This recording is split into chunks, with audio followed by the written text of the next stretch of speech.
The first cry of revolution. The first cry of revolution happened in Balintawak at the house of Apolonio Samson on August 26, 1896. The first cry of revolution became the movement of the Filipinos to fight back on the tyrannical rule of the Spanish regime.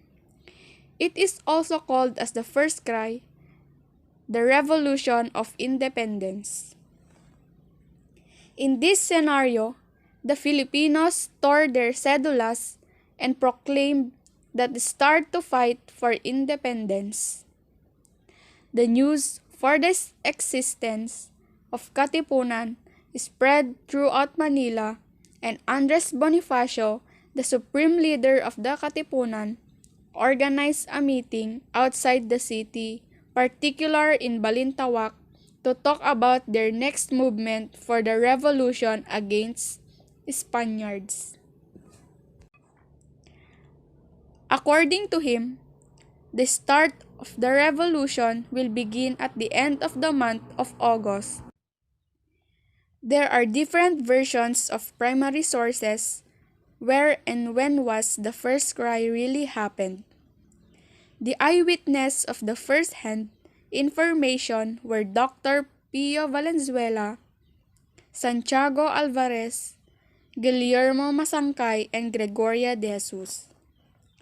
Dr. Pio Valenzuela has been authorized the cry of Pugad Lawin, who happened to eyewitness the event.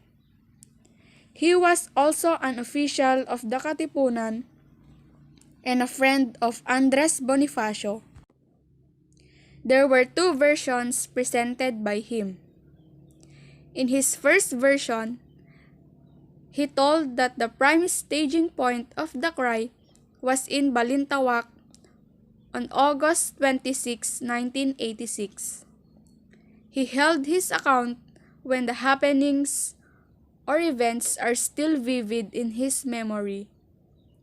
On the other hand, later in his life, and with a fading memory, he wrote his memoirs of the revolution without consulting the written documents of the Philippine Revolution. The version of the cry was written by Santiago Alvarez, a well-known Katipunero from Cavite and the son of Mariano Alvarez. Unlike the author of the first version mentioned, Santiago Alvarez is not an eyewitness of this event. As a result, this version of him is not given of equal value as compared with the other versions, for authors of other accounts are actually part of the historic event. In 1932, Guillermo Masangkay, a friend and fellow Katipunero of Andres Bonifacio, recounted his experience as a member of revolutionary movement. In an interview with the Sunday Tribune magazine, Masangkay said that the first cry happened in Balintawak on August 26, 1896. In the first decade of American rule, it was his account that was used by the government and civic officials to fix date and place of the first cry, which was capped with the erection of the Monument of the Heroes of 1896 in that place. The version was written by no other than the Lakambini of the Katipunan and wife of Andres Bonifacio, Gregoria de Jesus. She has been a participant of this event and became the keeper of the secret documents of the Katipunan. In her account, the first cry happened near Caloocan on August 25, 1896.